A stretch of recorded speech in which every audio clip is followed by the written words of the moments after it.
আজকে পড়ছি 2008 সালে হুমায়ুন আহমেদের লেখা ভয়ঙ্কর ভুতুড়ে গল্পটি। আখলাক সাহেব থাকেন কলাবাগানে, অনেকখানি ভেতরের দিকে, দেয়াল ঘেরা 3 কামরার একতলা একটা বাড়ি। আশেপাশে 6-7 তলা বিশাল বাড়িঘর উঠে গেছে। সেখানে এরকম ছোট একটা বাড়ি মাঝে মাঝে তার লজ্জাই লাগে। বাড়ি ভেঙে বড় বাড়ি করার মতো টাকা পয়সা তার নেই, ইচ্ছাও নেই। বড় বাড়ি দিয়ে কি করবেন? তিনি একা মানুষ, একজন মানুষের ঘুমাবার জন্য তো আর 5টা কামরা লাগে না, একটা কামরাই যথেষ্ট। তিনি বাড়ির চারদিকে গাছপালা লাগিয়েছেন। গাছগুলি চোখের সামনে বড় হচ্ছে, দেখতে তার ভালো লাগে। গত বর্ষায় কাকরুল গাছ লাগালেন, কেঁপে কাকরুল হলো না, এতেই তিনি খুশি। তিনি খুব শান্তিতে আছেন। কিছুদিন হলো তার মনের শান্তি বিঘ্নিত হচ্ছে। তার বাড়িতে ভূতের উপদ্রব হয়েছে। যে জিনিস তিনি বিশ্বাস করেন না সেই জিনিস তার ঘরে। ভয় তিনি পাচ্ছেন না, যা পাচ্ছেন তার নাম লজ্জা। এত কিছু থাকতে তার বাড়িতে কিনা ভূতের উপদ্রব, ব্যাপারটা কাউকে বলতেও পারছেন না। যাকে বলবেন সেই মুখ বাঁকিয়ে হাসবে। হাসারই কথা, অন্য কেউ তাকে ভূতের কথা বললে তিনিও হাসতেন। হাসাটাই স্বাভাবিক। উপদ্রবটা গত 4 দিন ধরে চলছে। প্রথম দিনের ঘটনাটা এরকম। রাত 11টা, তিনি মশারি কাটা নিয়ে বাতি নিভিয়ে বিছানায় এসে শুয়েছেন। অমনি বাতি আপনা আপনি জ্বলে উঠল। তিনি অন্য 10 জনের মতো ভাবলেন সুইচে কোনো গন্ডগোল আছে।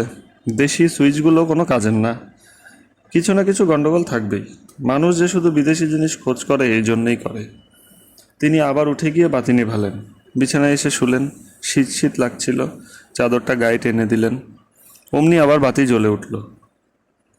তিনি চাদর ফেলে দিয়ে বিছানায় উঠে বসলেন। তখন একবার মনে হলো ভূতের উপদ্রব না তো। এরকম হাস্যকর একটা কথা তার মনে এসেছে, এই ভেবে তিনি নিজে নিজেই নিজের উপর বিরক্ত হলেন। বোঝাই যাচ্ছে সুইচে গন্ডগোল, স্প্রিং টিং কেটে গেছে কিংবা কোনো স্ক্রু টাইট হয়ে গেছে। একজন ইলেকট্রিক মিস্ত্রিকে এনে দেখাতে হবে। আখলাক সাহেব বুঝতে পারছেন না আবার বাতি নেভাবেন কি না। লাভ কি? নিভালেই হয়তো আবার জ্বলে উঠবে, এর চেয়ে বাতি জ্বলাই থাকুক। তিনি আবার শুয়ে পড়লেন। তখন বাতি আপনা আপনি নিভে গেল। তিনি ডাকলেন, মোতালেব, মোতালেব। মোতালেব তার কাজের ছেলে, পাশের ঘরে সে ঘুমোচ্ছে। সামান্যটাকে তার ঘুম ভাঙবে এরকম মনে করার কোনো কারণই নেই। তার 10 গজের ভেতর মাঝারি সাইজের কোনো অ্যাটম বোমা ফাটলে ঘুম ভাঙলেও ভাঙতে পারে। এই সাধারণ তথ্য জেনেও আখলাক সাহেব মোতালেবকে কেন ডাকলেন নিজেই বুঝতে পারছেন না। তিনি কি ভয় পাচ্ছেন? ছি ছি, কি লজ্জার কথা। বিংশ শতাব্দীর শেষ ভাগে তিনি কিনা ভূতের ভয়ে ভীত হয়ে তার কাজের ছেলেকে ডাকছেন। ভাগ্যিস ব্যাপারটা আর কেউ শুনে ফেলেনি। কোনোদিন কারো সঙ্গে আলোচনা করাও ঠিক হবে না। 52 বছরের একজন মানুষ ভূতের ভয়ে তার কাজের ছেলেকে ডাকাডাকি করছে, কোনো মানে হয়? আখলাক সাহেব শুয়ে পড়লেন। মনস্থির করে শোয়া, বাতি জ্বলতে থাকুক, নিভৃতে থাকুক। তিনি ঘুমিয়ে পড়বেন। তাকে সকালে উঠতে হবে। ফার্স্ট ইয়ারের ছাত্রদের সঙ্গে তার সকাল 8টায় ক্লাস। তিনি তাদের কোঅর্ডিনেট জিওমেট্রি পড়ান। কাল তাকে সার্কেলের ইকুয়েশন বোঝাতে হবে, নতুন চ্যাপ্টার। সকাল সকাল উঠতে না পারলে ক্লাস মিস হয়ে যাবে। ছাত্ররা ক্লাস মিস করতে পারে, শিক্ষকেরা পারে না। তার ঘুমের কোনো সমস্যা নেই। বিছানায় যাওয়া মাত্র তিনি ঘুমাতে পারেন। আজ ঘুম চটে গেছে। তিনি একাতকাত হলেন। তার খানিকটা পিপাসাও পেল। পানি খাওয়ার জন্য এখন উঠলে ঘুম পুরোপুরি চটে যাবে। কাজেই তিনি পিপাসা নিয়েই চোখ বন্ধ করে শুয়ে রইলেন। তার মনে হলো বালিশে কোনো সমস্যা, বালিশটা আর একটু উঁচু হলে ভালো ছিল। তিনি বালিশ উল্টে দিলেন, আর তখন শুনলেন তার মশারির কাছে এসে কে যেন কাশলো, একবার দুবার। দৃষ্টি আকর্ষণ করা জাতীয় কাশি। কে কাশবে তার মশারির কাছে? স্যার কি ঘুমিয়ে পড়লেন নাকি? কে? স্যার আমিটা কে? আমাকে স্যার চিনবেন না? আমি জনৈক বিপদগ্রস্ত ভূত। গভীর রাতে আপনাকে বিরক্ত করার জন্য আন্তরিক লজ্জিত, ক্ষমাপ্রার্থী। স্যার দয়া করে নিজ গুণে ক্ষমা করবেন, ক্ষমা মানব ধর্ম। আখলাক সাহেব ধরেই নিলেন তিনি ব্যাপারটা স্বপ্নে দেখছেন। ভূতের ভয় পেয়ে ঘুমিয়ে পড়েছেন বলেই ভৌতিক স্বপ্ন, আর কিছুই না।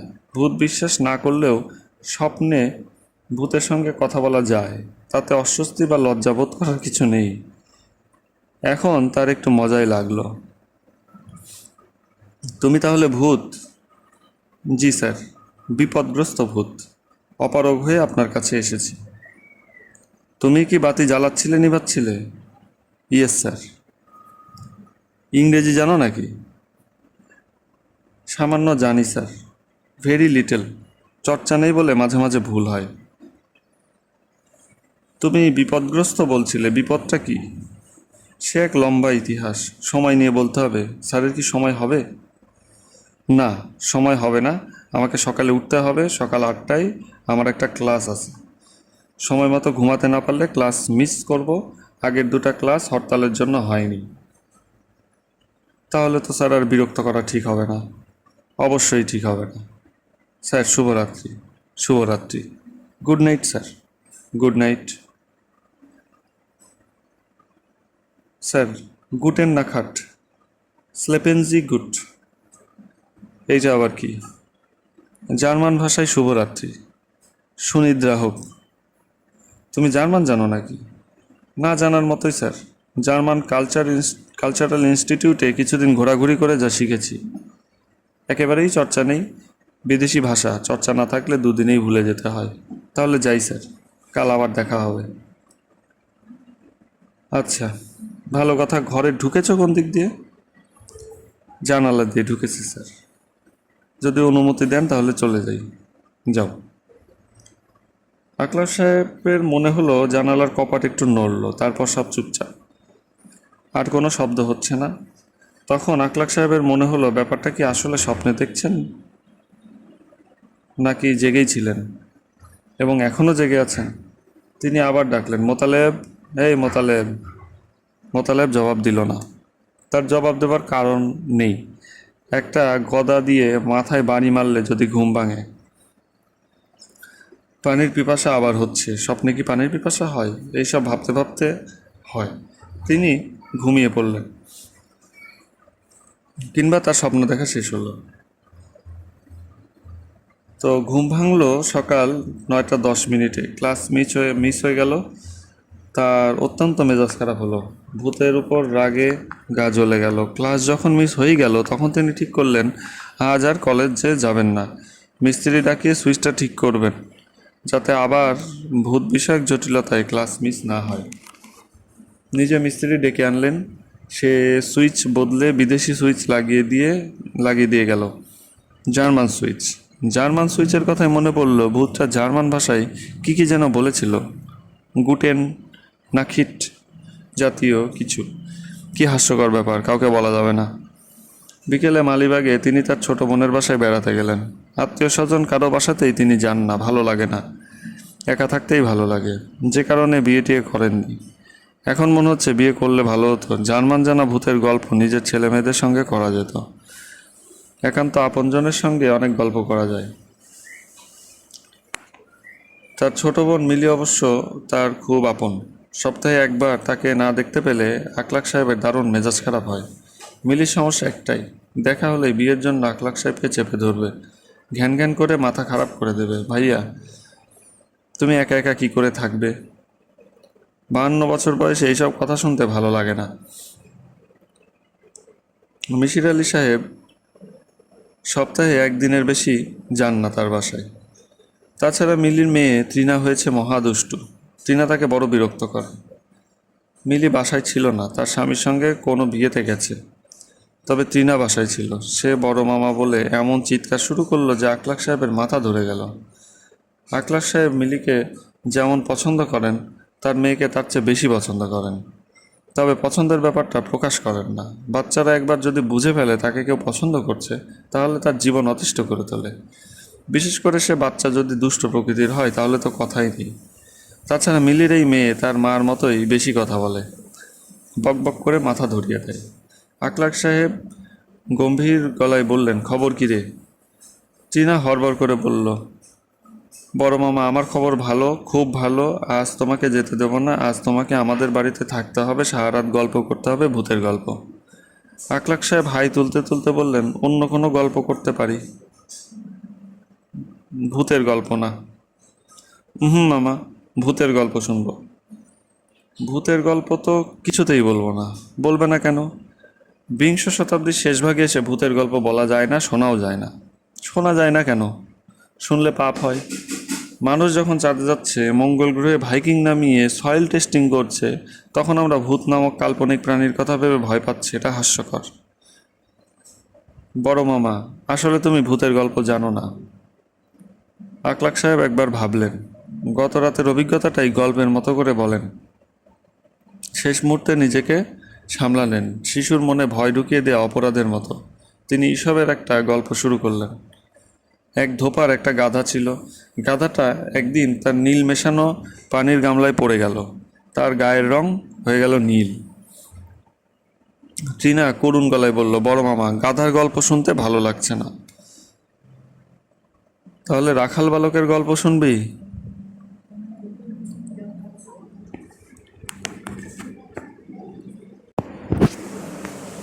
তাহলে রাখাল বালকের গল্প শুনবি? এক রাখাল বালক মাঠে মেষ চড়াতো। সে ছিল দারুণ মিথ্যাবাদী। একদিন মজা করার জন্য বলল, বাঘ এসেছে, বাঘ এসেছে। টিনা হাই তুলতে তুলতে বলল, শিক্ষামূলক গল্প শুনতে ভালো লাগছে না মামা, অসহ্য লাগছে। আকলাক সাহেবকে বাধ্য হয়ে গত রাতের গল্পটা বলতে হলো। তবে ব্যাপারটা যে আসলে স্বপ্ন তা তিনি খুব ভালো করে বুঝিয়ে দিলেন। বাচ্চাদের মনে কোনো খটকা থাকা ঠিক না। টিনা বলল, মামা, আমার ধারণা আসলেই কোনো ভূত তোমার কাছে এসেছিল। দেখবে আজও আসবে। আজও আপনা আপনি বাতি জ্বলবে, নিভবে। আকলাক সাহেব বিরক্ত গলায় বললেন, সুইচে গন্ডগোল ছিল। সুইচ ঠিক করা হয়েছে। আজ আর কিছুই হবে না। টিনা বলল, আজ আরও বেশি হবে। ভূতটার সাহস বেড়ে গেছে তো। আজ অনেক বেশি গল্প করবে। মনে হয় গান টান গাইবে। ভূতের গান কেমন হয় কে জানে। আকলাক সাহেব বাসায় ফিরলেন মন খারাপ করে। গল্পটা টিনাকে বলা ঠিক হয়নি। মেয়েটার বেশি বুদ্ধি। সে তিলকে তাল করবে, স্কুলে বান্ধবীদের বলবে। তার বান্ধবীদের মনে, বিশেষ করে দুর্বল চিত্তের যারা, ভূত ব্যাপারটা গেঁথে যাবে। এইসব জিনিস একবার মনে ঢুকে গেলে মন থেকে বের করা কঠিন হয়। ভুল, খুবই ভুল হয়েছে।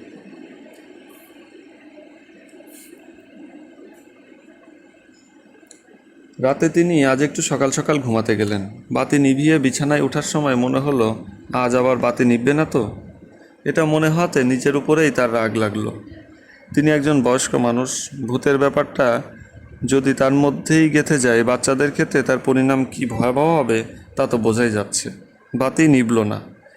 তিনি বেশ কিছুক্ষণ অপেক্ষা করে আসল ঘুমের প্রস্তুতি নিলেন। তার সামান্য আশাভঙ্গও হলো। একটু যেন মন খারাপও লাগছে। তিনি কেন জানি মনে মনে চাচ্ছিলেন বাতিটা আপনা আপনি জ্বলে উঠুক। স্যার কি জেগে আছেন না ঘুমিয়ে পড়েছেন? কে? স্যার, আমি বিপদগ্রস্ত ভূত। গত রাতে আপনার সঙ্গে কিছুক্ষণ কথা হলো। যাবার সময় জার্মান ভাষায় বললাম, গুটেন নাখাট, স্লিপেন জি ওয়েল। ও আচ্ছা, তুমি। আকলাক সাহেব পাশ ফিরে শুলেন। তিনি নিশ্চিত ব্যাপারটা স্বপ্ন। স্বপ্নেই যা ঘটার ঘটছে। কিছু কিছু মানুষ স্বপ্ন ঘুরে ফিরে দেখে। ছাত্রাবস্থায় তিনি প্রায়ই প্রতি রাতেই স্বপ্ন দেখতেন। পরীক্ষার হলে পরীক্ষা দিতে বসেছেন, পকেটে হাত দিয়ে দেখেন কলম আনেননি। ভূতের স্বপ্ন সেরকম কিছু হবে। তুমি তাহলে এসেছো? জি স্যার। কাল তো বাতি জ্বালাচ্ছিলে, নেভাচ্ছিলে, আজ কিছু করছো না, ব্যাপারটা কি? নতুন সুইচ লাগালেন, এই জন্য কিছু করিনি। একটা জিনিস নষ্ট করার কোনো মানে হয় না। তোমার নাম কি? আকলাক সাহেব হাসির শব্দ শুনলেন। একেই বোধহয় বলে ভৌতিক হাসি। ভয়ে রক্ত জমে যাওয়ার মতো কিছু হলো না। হাসি শুনতে বরং ভালোই লাগছে, সহজ, স্বাভাবিক। হাসছো কেন? ভূত সম্পর্কে মানুষ কত ভুল ধারণা, এই ভেবেই হাসছি। আপনাদের নাম আছে বলে আপনাদের ধারণা আমাদেরও নাম আছে। আসলে তা না, ভূতেদের স্যার নাম থাকে না। আকলাক সাহেব বিস্মিত হয়ে বললেন, তাই নাকি? কর্মেই আমাদের পরিচয়, নামে নয়।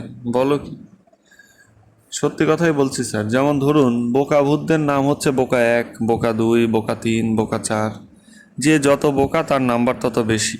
নাম্বার দেখেই বলে দিতে পারবেন সে কত বড় বোকা। মানুষের বেলায় এরকম কোনো ব্যবস্থা না থাকায় তার নাম থেকে বোঝা যায় না সে বোকা না বুদ্ধিমান। আকলাক সাহেবের মুখ হা হয়ে গেল। ভূতটা গম্ভীর গলায় বলল, আমাদের ব্যবস্থা স্যার খুবই বৈজ্ঞানিক। তোমাদের নিয়মে তোমার নাম কি? লেখক 74। তুমি লেখক নাকি? একটু স্যার বদ অভ্যাস আছে। বদ অভ্যাস বলছি কেন, লেখক হওয়া তো সহজ ব্যাপার না। লেখক 74 মানে তুমি কি অনেক বড় লেখক? দু একটা ছোটোখাটো পুরস্কার স্যার পেয়েছি। গত বছর পেলাম ভূত শ্রেষ্ঠ পদক, লৌহ পদক। লৌহ পদক স্যার একটা বিরল ঘটনা। লৌহ পদক পেয়ে গেছো বলো কি? আর স্যার আমার একটা রচনা ভূত স্কুলে পাঠ্য হয়েছে, এটাও একটা বিরল সম্মান। বিরল সম্মান তো বটেই। তুমি কি দাঁড়িয়ে আছো নাকি? বসো, চেয়ারটা টেনে বসো। এতক্ষণ তুমি তুমি করে বলায় আমার তো নিজেরই খারাপ লাগছে। আপনি স্যার লজ্জা দেবেন না। তুমি বসো, চেয়ারে বসো। চেয়ার টানা শব্দ হলো, কেউ একজন চেয়ারে বসলো। ঘর অন্ধকার বলে তিনি কিছু দেখতে পেলেন না। আকলাক সাহেব যথেষ্ট আগ্রহ নিয়ে জিজ্ঞেস করলেন, ভূত তলে তোমার যে রচনাটা পাঠ্য সেটা কি? একটা প্রবন্ধ। নাম কি প্রবন্ধটার? মানুষদের নিয়ে লেখা প্রবন্ধ। নাম হলো ইহা মানুষ। ইন্টারেস্টিং প্রবন্ধ বলে মনে হচ্ছে। স্যার, গবেষণামূলক প্রবন্ধ। শিশু ভূতদের জন্য একটু কঠিন হয়ে গেছে। তুমি কি প্রবন্ধই লেখো না গল্প উপন্যাসও লেখো? গল্প লিখি। সম্প্রতি আমার একটা বই বের হয়েছে, মানুষের গল্প। তুমি ভূত, আর তোমার সব লেখালেখি দেখি মানুষদের নিয়ে। মানুষরা যেমন ভূতের গল্প লেখে, আমিও তেমন মানুষের গল্প লিখি। দেখি একটা গল্প পড়ে শোনাও তো। তাহলে স্যার বইটা নিয়ে আসি। নিয়ে আসো দেখি। ভূত বই আনতে গেল। আকলাক সাহেব আগ্রহ নিয়ে অপেক্ষা করতে করতে ঘুমিয়ে পড়লেন। সেই রাতে তার আর গল্প শোনা হলো না।